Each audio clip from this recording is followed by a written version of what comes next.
Hello everyone and welcome back to my channel, and today we are doing my first quarter book haul. I am surrounded by books. I just kind of went to the shelves, just started picking them up.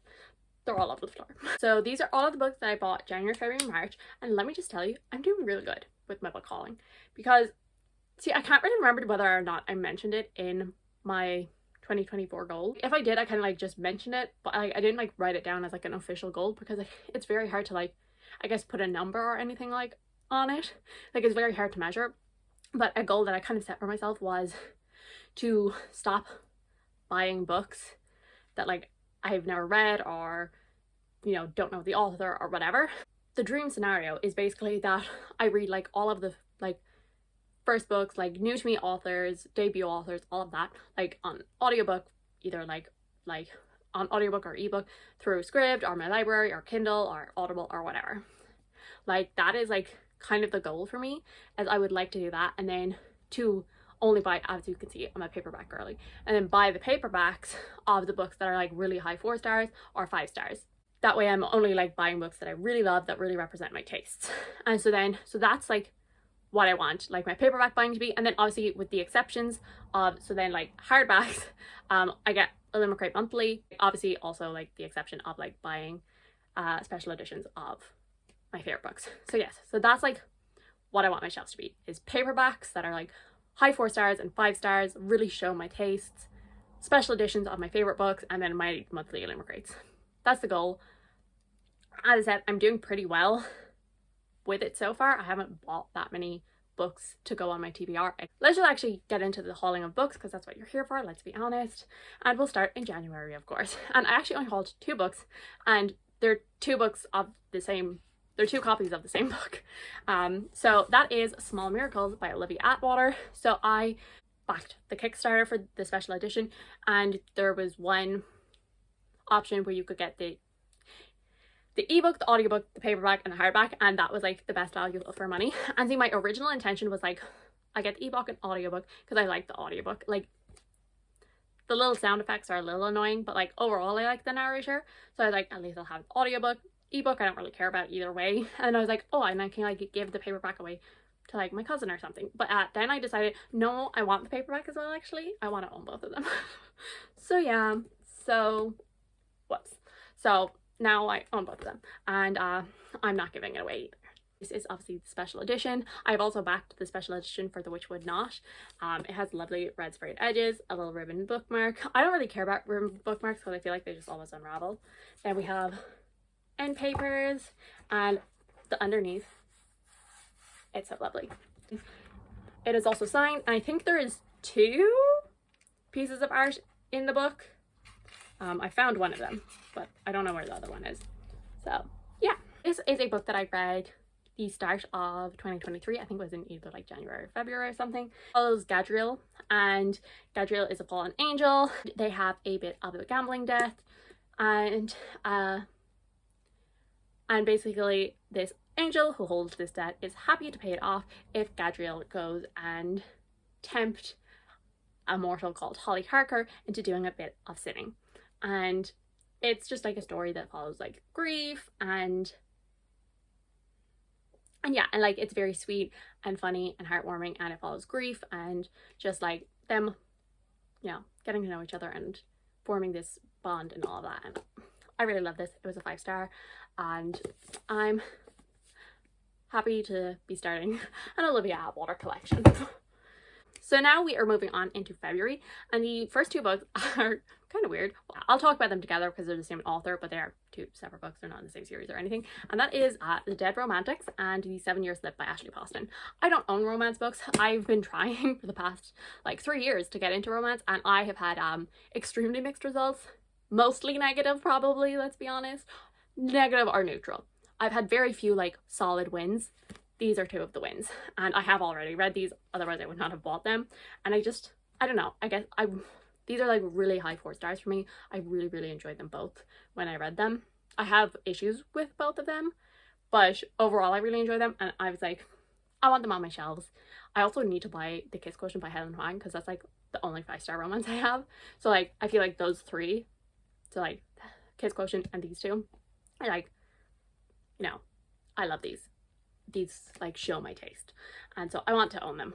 But anyway, so they are romance books with a bit of like a supernatural twist. So this one follows Florence, and she is a ghost writer, but she also can see ghosts, and she is penning a romance novel, but she has recently gotten dumped and she is heartbroken, yet no longer believes in love, and she wants an extension because she cannot write this book. And her new editor absolutely refuses. And she then gets a call that her father has passed away, and so she returns home and she's hoping to see his ghost and to kind of get to say goodbye. But when she actually sees a ghost, it's not the ghost of her father, it's actually the ghost of her brand new editor. And the two of them get to talking, and they, he's going to help her write this novel. And obviously, romance happens. And also, the 7-year slip, again, same kind of deal where it's like a little fantastical supernatural twist.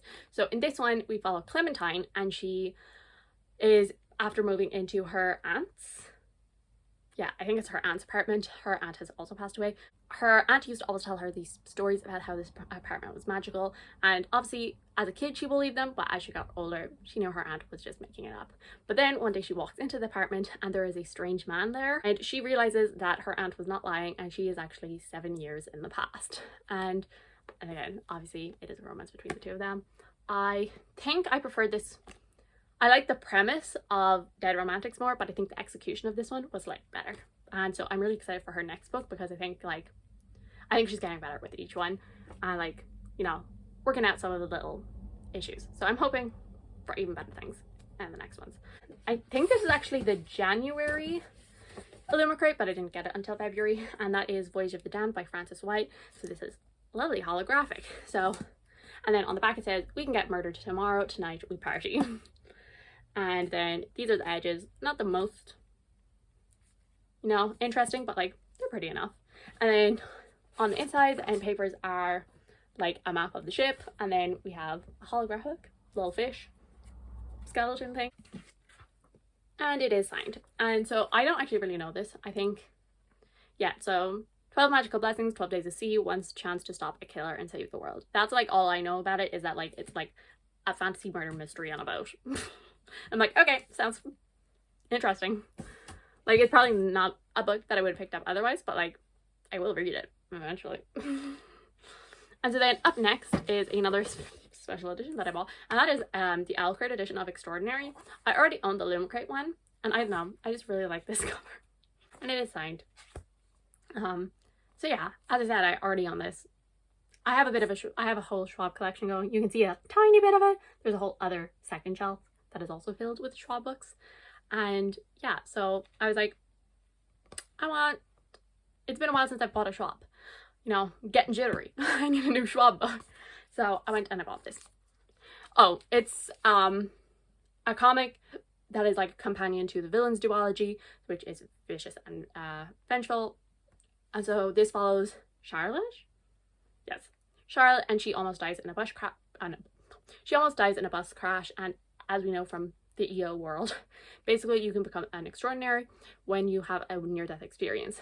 And so her new ability is to see how people will die, and she can see her own death, and she wants to try and stop that from happening. And I enjoyed this. I'm intrigued to see if she'll like come back in like the final book, like victorious. We'll see.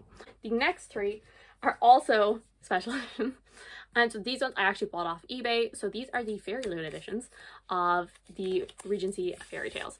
And so the reason I have been on the hunt for these for a while now, because I overall really like them, but they only sell the second and third one on the Fairy Loot website, and I didn't want to do that. And so obviously I own Small Miracles, I'm gonna own the lovely special edition that she's doing for Which Would Not, and I was like, I so badly want to have like a full special edition series of Olivia Atwater's books. And so every so often I just go on and scour eBay and Vinted and Depop and all of that stuff, and I saw these and I was like, okay, I'm getting them. So I got them. So that is Half a Soul, 10,000 Stitches, which is my favorite one, and Long Shadow. And yeah, I will say it does kind of annoy me that like the first two are kind of gold and then the third one is like bronze. Like, why?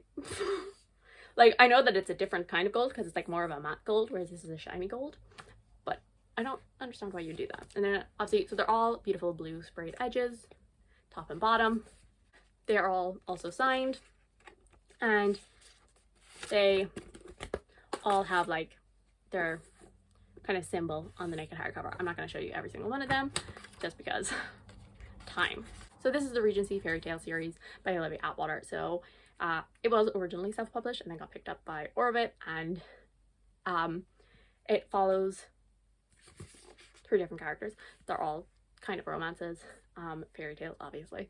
So the first one follows Dora, and she has half a soul because when she was young a fairy stole the other half, and because of this she doesn't feel extremely strong emotions, and so this makes her very prone to scandal.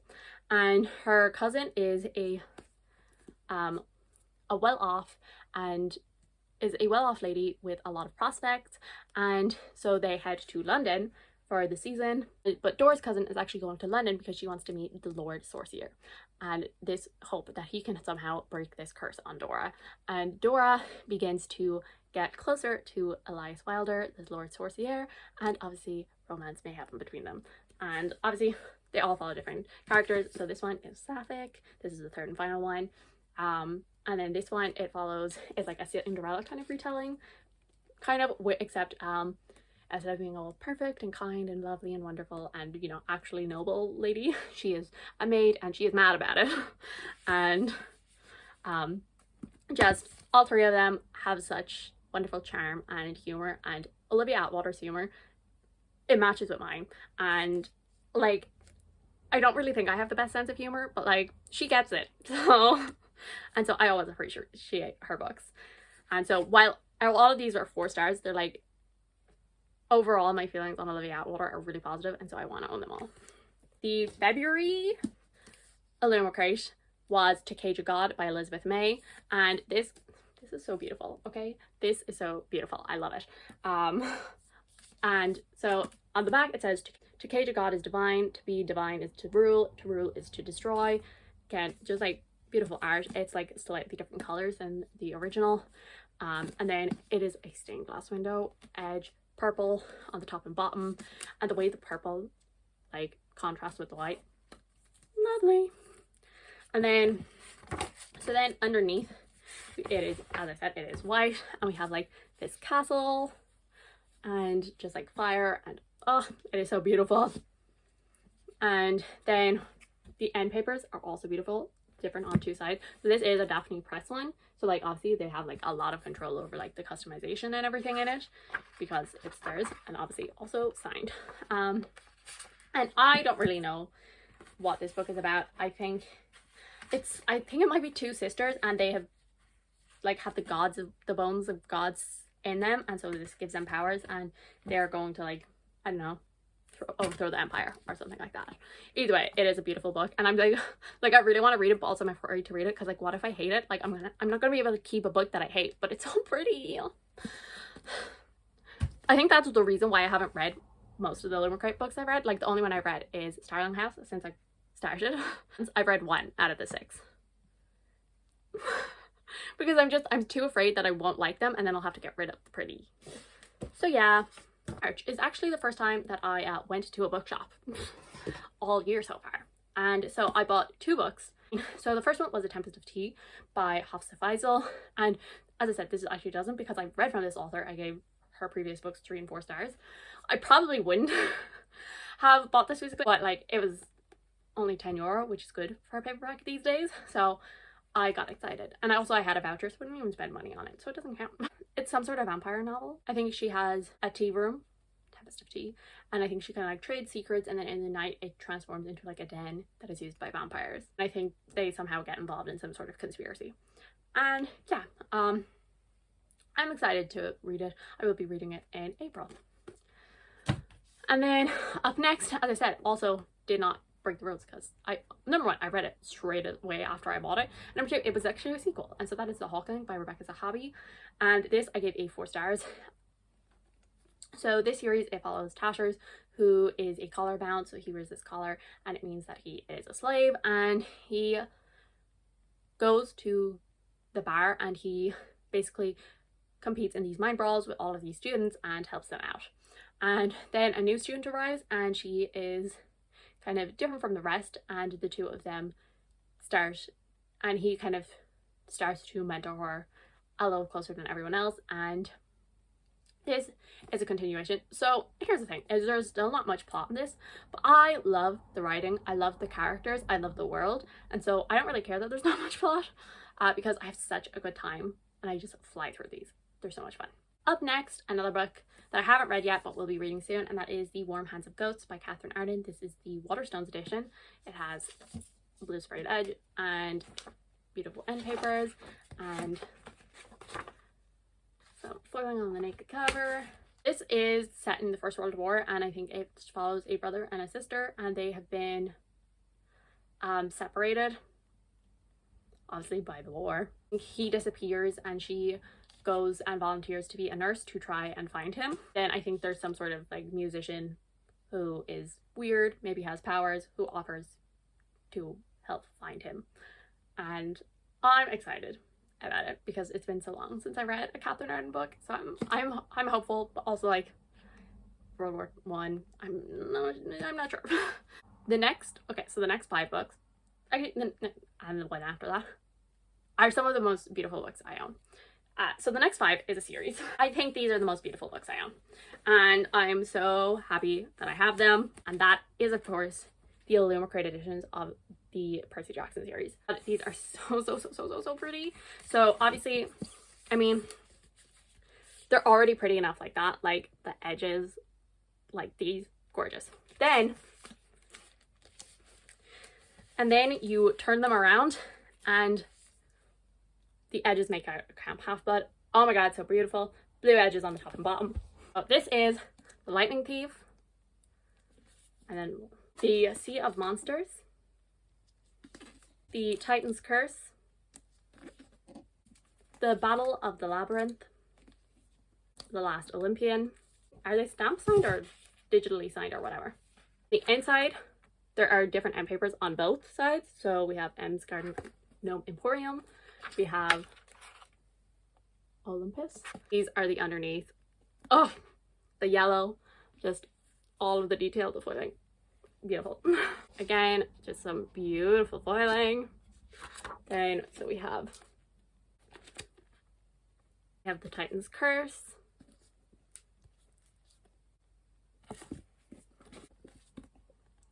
The Battle of the Labyrinth, and last but certainly not least, The Last Olympian, which I'm a sucker for red, okay?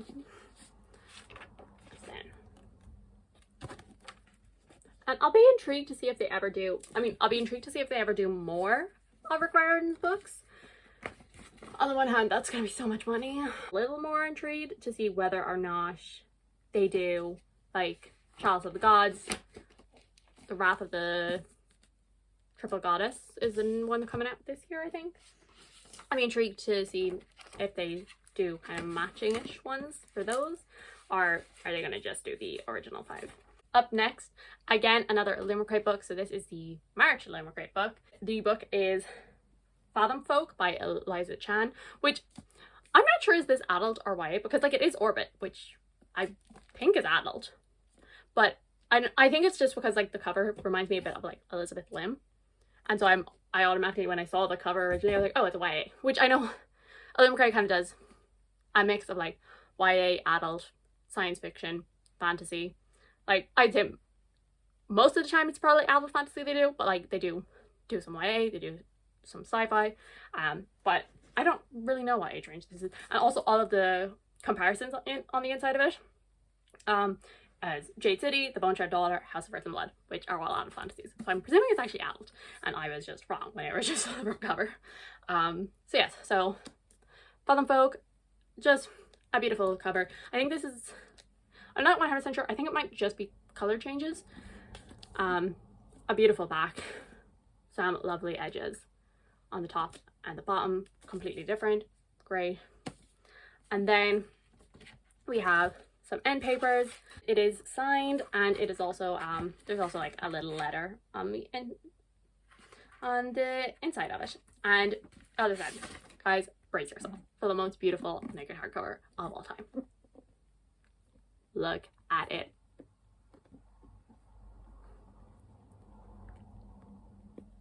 Like, yes, so beautiful. I love it. And one last book to haul to wrap this all up, and I literally actually only got it like an hour ago. It just slid in the door, so right on time, and that is Sword Heart by T. Kingfisher. Okay. I love this book. Okay. I did not think I would love this book. I think I've now mentioned it 2 or 3 times because it was a surprise. Basically, I was trying to read a book every day in March. It's not the end of March yet, and I'm actually on track.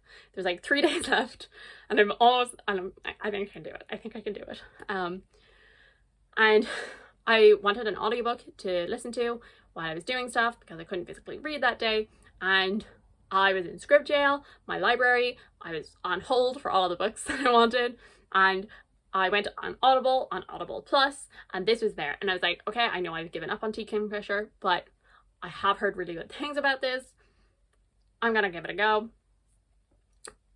Oh my god, I gave it a go. I loved it. Like, it was a book. I was reading it, well, listening to it, whatever, and like, I had to keep, like, every so often I'd have to stop it because I didn't want it to end. I didn't want it to end, and so I'd have to like stop and like do something else for a while because I was like, no, I don't want it to be over yet.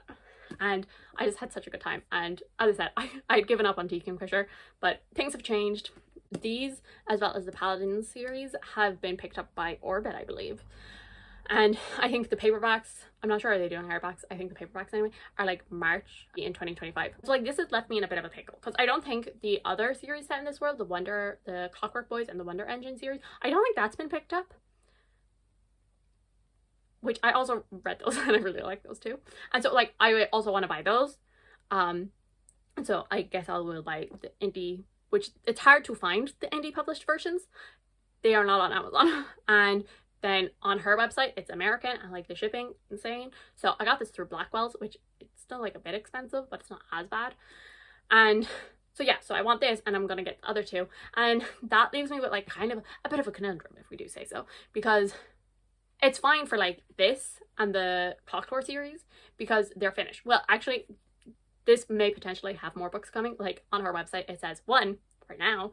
I'm like, but with the Paladin series, there's 4 books out currently, but there will be 7. And so if I buy those, obviously I want to buy them so I can have like the whole world, because like they're like loosely, they're all set in the same world.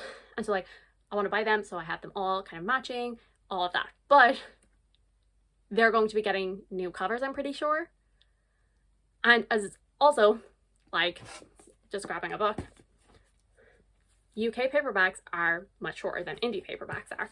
And so they're almost definitely going to get new covers, new sizes, and the last 3 probably will not match the originals. But also I really like the original covers. And so I'm kind of hoping that they'll keep the original covers in paperback. And so then that way, like, at least I can like partially match. I don't know. But basically the bottom line is I don't know what to do. Should I go ahead and buy the 4 that are out? I didn't even tell you what this book is about. I also didn't tell you what Percy Jackson was about, or Fathom Folk, because I don't know. I mean, I do know what Percy Jackson's about. Percy Jackson is about Percy Jackson. He's a demigod, and he is accused of stealing Zeus's lightning bolt, and so he has to go on a quest to stop war from breaking out. And so this book, it follows Hala. It has been taking care of her dead husband's great uncle, I think, for the past few years, basically acting as a housekeeper, and he has died and he has left his entire fortune to her, and obviously his entire family is not happy about this, and they are then trying to convince her to marry her ex-husband's cousin, I think, so that they can basically get the inheritance. She does not want this, so they trap her in her room. And she already has a will that is leaving everything to her nieces. And so she knows if she dies, her nieces will get everything and she won't have to marry them and then end up with nothing.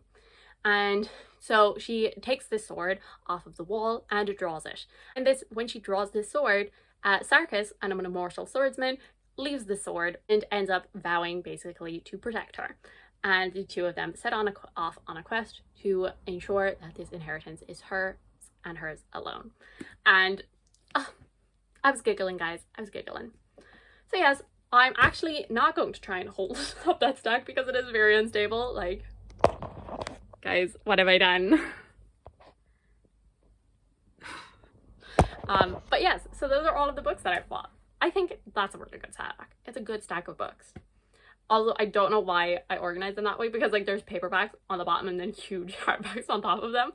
Why did I do that? Oh, this is gonna be so much fun to clean up. So yes, so thank you guys so much for watching. I do hope you enjoyed. If you did, subscribe. And I'll see you all in the next one. Bye.